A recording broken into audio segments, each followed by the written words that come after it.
panel now where we have 6 of our panelists in. And let's go right to Ariel Davis. Ariel, what are your thoughts about Greg Robinson's speech and his call for standing as a people, even if it means opposing a political agenda? I think Greg touched on a lot of things that were representative of all Tulsans that we don't hear. I really like that he focused on the data. A lot of what he said was pulled directly from the equality indicators, which was pulled that the city of Tulsa put out. I think it's interesting that often when we hear Mayor G.T. Bynum talk about representing all Tulsans and the things that he's been trying to do, he always points to the record of what he's done, but he never really addresses here lately all of the disparities that we still have, all of the debtors' prisons that we still have. Some of the things Greg touched on, like that we don't have accessible documents in the city of Tulsa for our Latinx community who needs to be able to understand the city ordinances and charter just like anybody else so they can be informed citizens, food deserts. There are just a lot of things. And I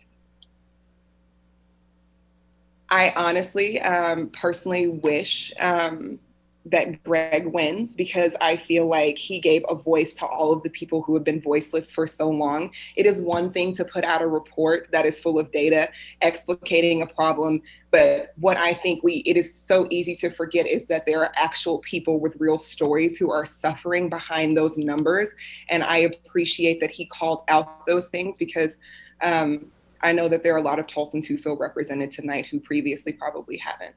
Yes, you definitely heard him as he was talking about not just those who live north of 244, but also talking about our West Tulsa group, our Latino groups. He definitely touched on various portions of our population as well. All right, which of our panelists wants to jump in next? Do you want to add your comments to Greg Robinson's basically what appears to be a concession speech? I love Greg's speech. The thing that stood out to me is he said, we all need to be all right. And that's huge because we're not all okay. And we can talk about how great the city of Tulsa is, but when you have people that are suffering that don't have basic needs met in certain areas of our city, that's ridiculous. So kudos to Greg for an awesome speech and for an awesome campaign. And also the fact that he did get 30% of the vote within 2 months is pretty amazing. All right, who's up next? Jump in. But it really is amazing and very impressive. And I've got to think that Greg Robinson Sr., his late father, who came very, very close 18 years ago to being elected to the county commission from the north part of Tulsa County, he's got to be looking down with great pride in what his son has accomplished in such a short period of time. I was surprised that it was a concession speech. I guess perhaps some key precincts have just come in that have shown that he's not going to be able to hold Mayor Bynum below that 50% margin. There were still a few precincts that looked like they might shift things, but I think they've come in now. It really is incredible to see how much Bynum's support has collapsed, not only in North Tulsa, but also in Midtown, where he had been very strong, running in 60s, 70s, 80% against Mayor Bartlett, and now down below 50% in some of these Midtown precincts around, for example, the Yorktown neighborhood, precinct 50, a major shift away from Bynum to Greg Robinson. Mm-hmm. Amanda Swope, as a chair of the Tulsa County Democratic Party, this is a very strong showing for Greg Robinson. Are you anticipating that we're going to see him run again, perhaps another office or this race again? What do you think? I hope so. I know that it's very well known that before Greg ran, that even in his own right, he was very much considered to be a community leader. I think that's, part of why he was able to mobilize the number of people he was so quickly, was that he was already really well known for doing what needed to be done to take care of the people in Tulsa as much as he could as just a citizen. So I wouldn't be surprised if we see him run again. I hope he does choose to run again for something else, or run for this again if he wants to. All right, Wayne Green, your thoughts on this? And well, wow! First, what an impressive and challenging speech that was. It was full of vigor and hope and challenge, and I don't think we've seen the last of Greg Robinson. The challenge to G.T. Bynum is how well can he bring the city together in a meaningful way. Next Memorial Day will be marking the 100th anniversary of the Tulsa Race Massacre, and the world will be watching and demanding answers to questions about the city of Tulsa, about whether this is a better community than it was 100 years ago. What's changed, and what have we done to atone for the sin of 1921? An awful lot of that answer will have to do with how well Mayor Bynum can bring together the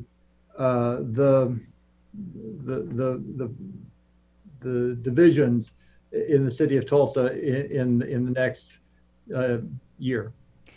Andrew Pemberton, with TIPROS, this is the young, dynamic political candidate. I would think that you, with your 918 vote, you're trying to engage voters. Do you think we'll see more of Greg Robinson? I certainly hope so. I would like to share just a few quick data points from the TIPROS policy legislative survey that we send out every year to try to get a pulse on what young people in our city are passionate about, what they care about in terms of their policy issues. So top one, jobs and economic development, followed by better funding for K through 12 schools, protecting minorities and LGBTQ communities, access to mental health resources, and reducing geographic and racial inequalities in our city. And I think that Greg certainly hit on many of these points in his speech. And I hope that regardless of who our mayor is, that we will see that these issues continue to be a top priority for our city, because we certainly know that these are the things that young professionals care about. Absolutely. And I do want to mention that we've got 94.05% of the precincts reporting. And again, those numbers have not changed.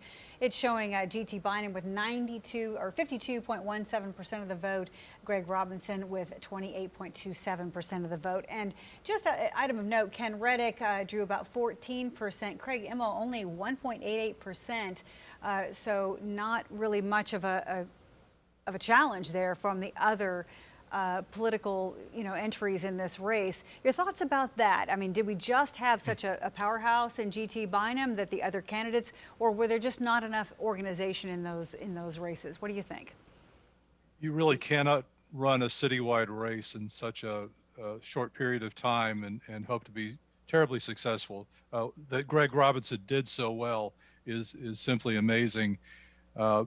But you've got to reach, we're talking about 70,000 voters, and a lot of people who are not really thinking much about politics most of the time, and then and they see mailer after mailer from Mayor Bynum come through, and they see him on TV, and they're not hearing the controversy that people who are more politically engaged have been hearing the last few months.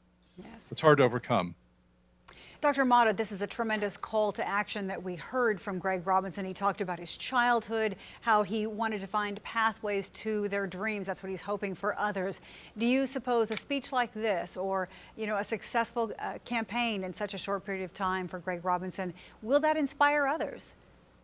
Yeah, so one of the things we've talked a lot about tonight are the vote margins, the fact that G.T. Bynum will get around 52% of the vote. But one of the things I said that we should talk about a little bit more earlier is turnout. Turnout, with some precincts still left to be counted, is more than 10,000 votes than it was in 2016. A lot of Tulsans turned out to vote this time around. I think a lot of people were inspired by various messages being aired in the campaign, and there's no doubt that Greg Robinson's campaign was a big part of that. And so I think that helps contribute to enthusiasm about this campaign. And I think you'll see that if we see an open mayor's seat in 2024, which is presumably where we're headed, that there's going to be a lot of enthusiasm to potentially challenge. So that'll be really interesting to watch. Absolutely. Of course, Mayor G.T. Bynum saying that he would only serve, if elected a second time, these 2 terms. And unknown what his plans are after that. All right, so now the challenge for the incumbent mayor. Where do we go from here? Greg Robinson kept touching on some key racial inequity issues, education inequity issues. What do you suppose some of the key things that Mayor Bynum is now going to have to focus on to reunite the city? Because there definitely have been challenges in this past 6 months. Who would like to start with that? I think he's going to have to focus on all of the things that he said he was going to focus on. Again, the first equality indicators report came out in 2018. That means he has the data. He has, again, ran on a platform that says he's going to use data to drive policy. So that means that he's going to have to try to figure out a way to address a lot of the inequity issues that exist in the city. Whether that's a food desert, whether that's debtor's prison, whether that's life expectancy outcomes. And he's going to have to appeal to his diverse constituents that this is a top priority for him.